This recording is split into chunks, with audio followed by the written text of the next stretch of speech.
Bonjour et bienvenue à la grande édition de la télévision rwandaise.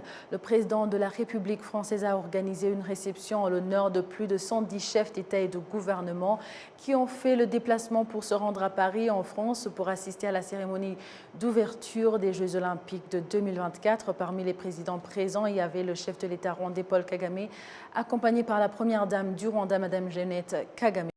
Comme tous les samedis, les derniers samedis du mois, les Rwandais ont effectué les travaux communautaires d'Iumuganda dans la ville de Kigali. La télévision rwandaise a suivi cette activité au niveau du secteur de Magalagere, du district de Nyarugenge.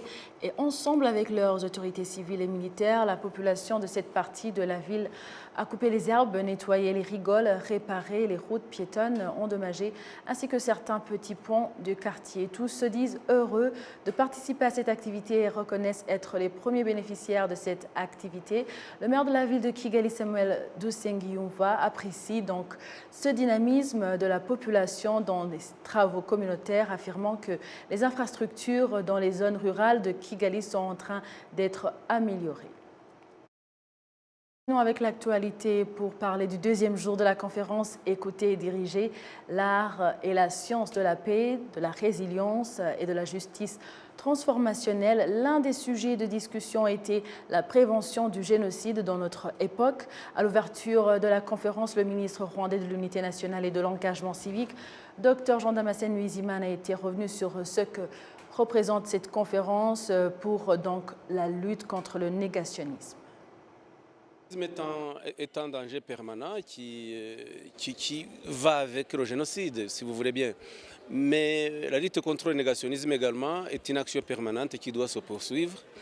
Et une conférence comme celle-ci qui réfléchit sur la mémoire, sur les mécanismes du génocide et qui réunit des spécialistes venant de divers pays, c'est la toute première chose qu'il y a des gens qui viennent pour la première fois ici au Rwanda et qui du coup vont s'apercevoir des efforts faits par le Rwanda pour construire le pays, qui vont apprendre la réalité et la spécificité du génocide perpétré contre les Tutsis, et ça leur permettra d'avoir des éléments de réponse pour pouvoir contredire les discours négationnistes et des éléments aussi de connaissances pour pouvoir développer ces connaissances et les faire connaître dans différents endroits et différents milieux où ils travaillent. Sujet de discussion étant la prévention du génocide dans notre époque, Alice Wairimu Nderitu, la conseillère spéciale des Nations Unies pour la prévention du génocide, a exhorté la jeunesse à contribuer à la prévention du génocide et des discours de haine. Les jeunes qui participent à cette conférence comprennent qu'il est également de leur responsabilité d'écouter et diriger en ce qui concerne l'art et la science de la paix, de la résilience et de la justice transformationnelle. Une conférence pareille, pour moi, représente l'opportunité, c'est l'aubaine même pour des jeunes avocats comme nous, des jeunes avocats africains noirs, de prendre attache avec des icônes du métier du droit, des icônes de la lutte contre les causes antiraciales des États-Unis. Donc pour nous, c'est le socle même, le lieu où on vient tirer la connaissance des légendes vivantes, si on peut le dire ainsi. Jusqu'à présent, le message clé que je peux dire que j'ai reçu de, par exemple, le docteur Emma Simpson qui est là, c'est pour les jeunes, il ne faut jamais cesser de travailler, toujours se cultiver, ne pas avoir peur de prendre des risques, toujours prendre le goût de l'étude en fait, si je peux le dire ainsi en peu de mots. La prévention du génocide dans notre époque représente un enjeu crucial pour la protection des droits humains et la préservation de la dignité humaine face aux menaces persistantes.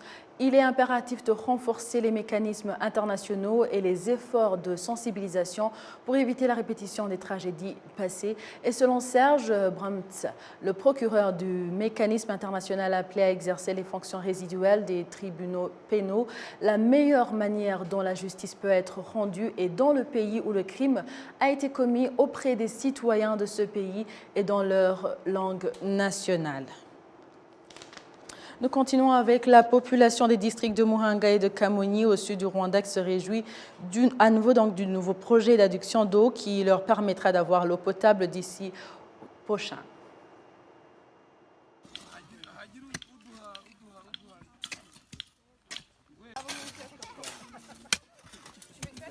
Les habitants des districts de Muhanga à l'œuvre.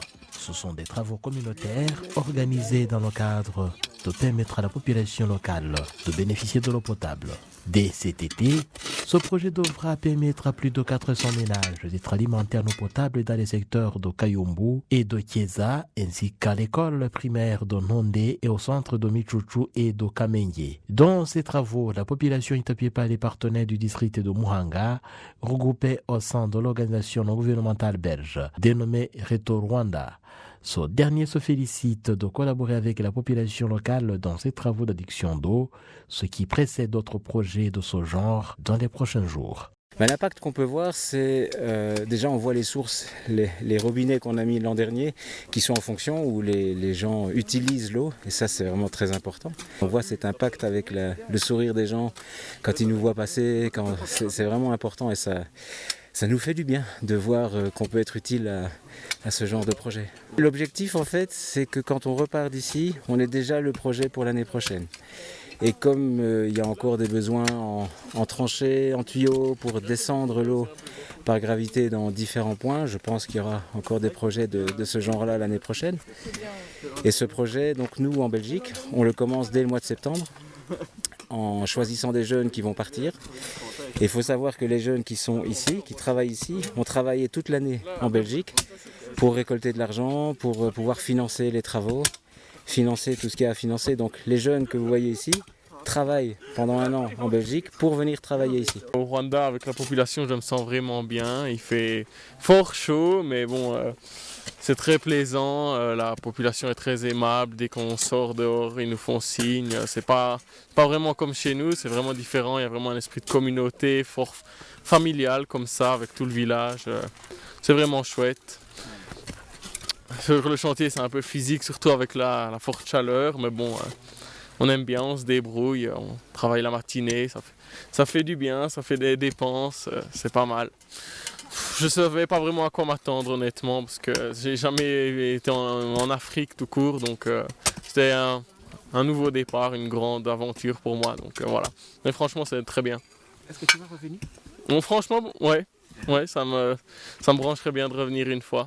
Ces travaux d'adduction d'eau ont déjà généré 50 emplois permanents à la population locale.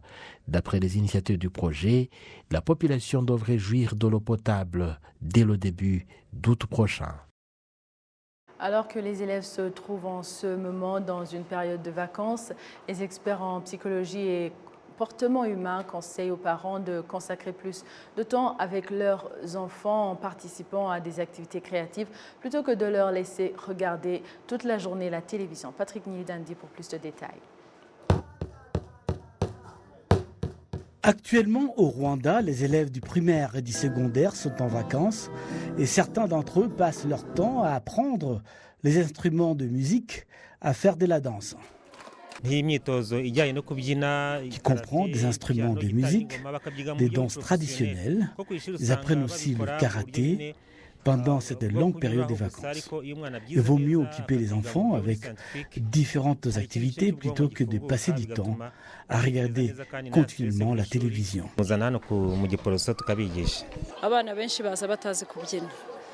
La plupart d'enfants arrivent au centre sans aucune notion des danses traditionnelles. Mais une semaine après, ils sont totalement intégrés. Nous leur apprenons la culture, ils parlent Kinyarwanda et l'amour des uns et des autres. Nous sommes très reconnaissants envers les parents qui nous permettent d'enseigner la culture rwandaise à leurs enfants. Les étudiants qui participent à ces activités des vacances préfèrent apprendre autre chose que de rester devant la télévision en faisant de danse traditionnelle et en apprenant des instruments de musique. Lorsque nous sommes à la maison, nous passons beaucoup de temps devant la télévision et cela affecte notre vision, nos yeux. Moi, j'ai choisi de venir à David Temple pour apprendre à jouer de ces instruments. Le directeur général du REB, l'organe rwandais pour la promotion de l'éducation de base, Dr Barushimana Nelson, a profité de l'occasion pour sensibiliser les parents à se préparer à temps en vue de la prochaine rentrée scolaire. C'est une belle occasion pour exhorter les parents à commencer à chercher progressivement les fournitures scolaires, à trouver les frais scolaires là où c'est nécessaire, au lieu et place d'attendre la toute dernière minute.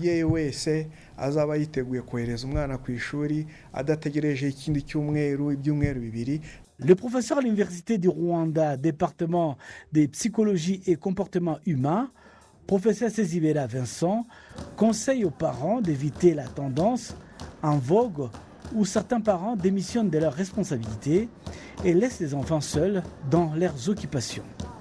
Je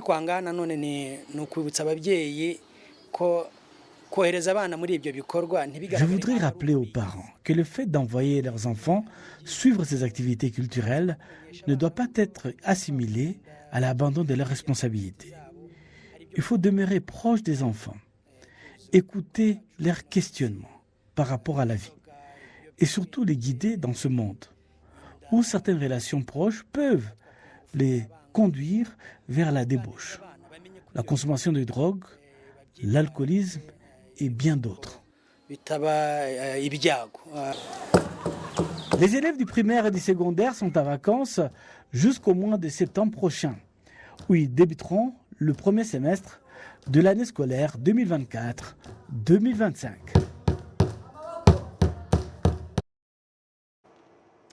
Place maintenant à un moment spécial avec Ingrid Chitatile, créatrice de contenu.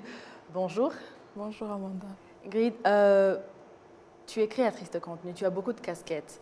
Aujourd'hui, s'il était question, moi je te connais comme communicatrice, tu es chargée de relations publiques et tout ça. Comment est-ce que tu pourrais définir, pour ceux qui te suivent et qui aiment voir tes messages éducatifs et pleins d'humour, qui est Ingrid? Alors, merci de m'avoir invitée. Moi, tout d'abord, je suis une jeune Rwandaise, qui vient de commencer à travailler. Donc, je travaille pour le ministère de la Technologie et de l'Innovation. Et sur le côté, j'aime bien faire du contenu sur les réseaux sociaux.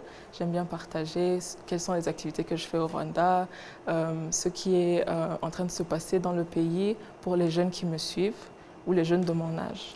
Voilà, qu'est-ce qui motive donc ta créativité? Qu'est-ce qui motive les messages que tu crées sur les réseaux sociaux? Ce qui motive les messages que je crée sur les réseaux sociaux, j'aimerais bien que les jeunes de mon âge puissent s'identifier à moi, peu importe où ils sont dans le pays ou ailleurs, qu'ils puissent voir mon contenu et voir que, comme je crée du contenu sur ce qui se passe au Rwanda, les activités, qu'ils puissent voir, oh, il y a des choses à faire au Rwanda, il y a du travail au Rwanda. Le Rwanda est un beau pays où ils aimeraient bien habiter parce que moi j'aime bien habiter. Ouais.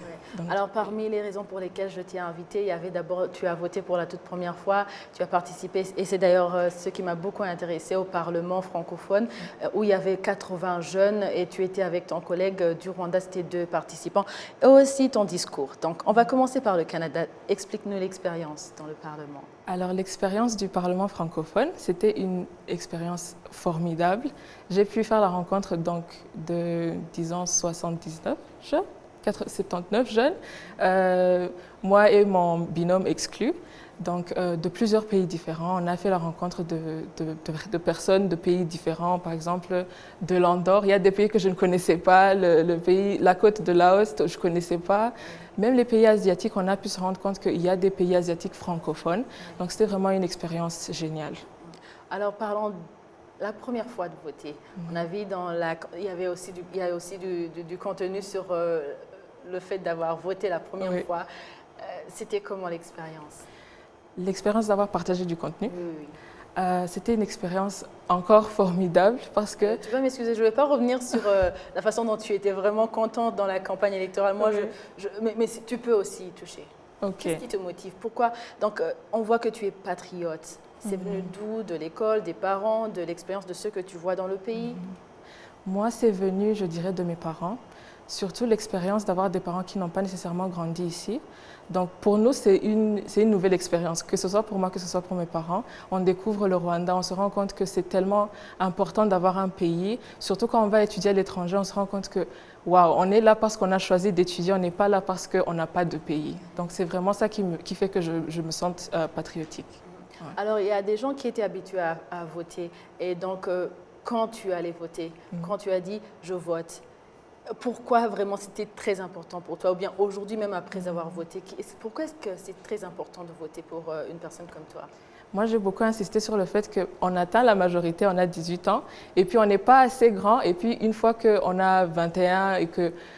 Enfin, parce que moi, en 2017, j'avais 16 ans, du coup maintenant, j'ai eu l'occasion de voter. C'était vraiment un pas en avant vers le fait que je peux avoir des décisions, faire des décisions pour mon pays, je peux... participer dans le développement de mon pays. Pour moi, c'était un moment très fier et j'étais très contente de pouvoir voter.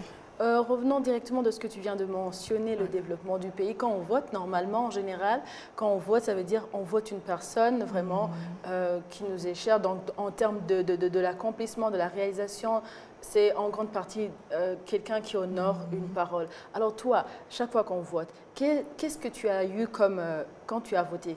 Une fois que tu as espéré que la personne que tu votes sera élue, est-ce qu'il y avait une contribution? Est-ce qu'il y avait comme un vœu que toi aussi tu as accompagné à ton vote?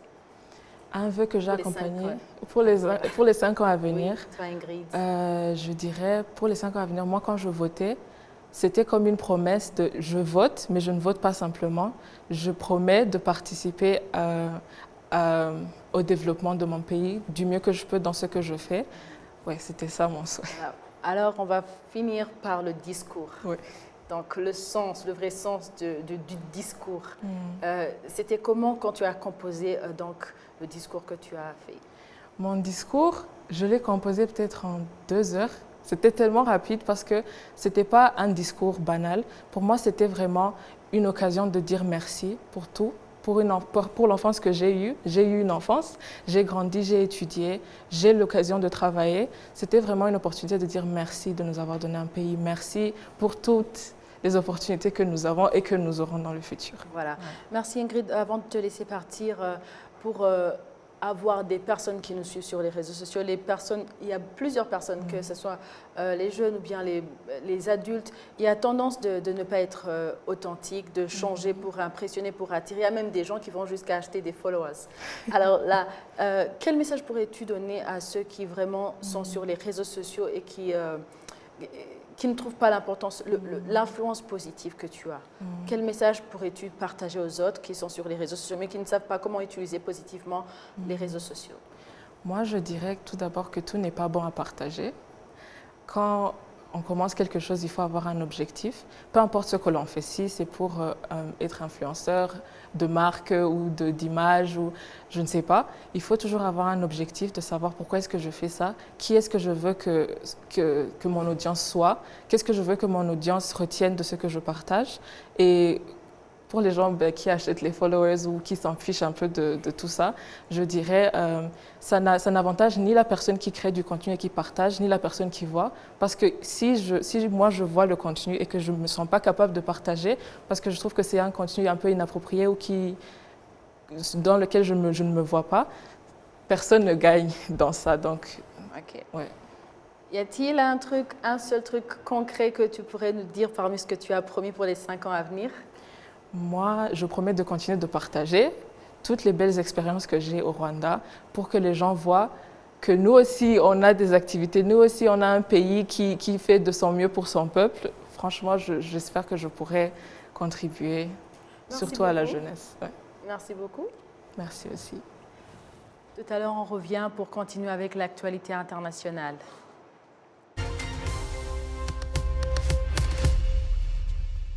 C'est par ici que prend fin l'édition d'aujourd'hui. Merci à vous tous qui étaient au rendez-vous d'actualité de la télévision rwandaise. J'étais avec Amandine Dikouma Sabo. À la prochaine et d'ici là, portez-vous bien.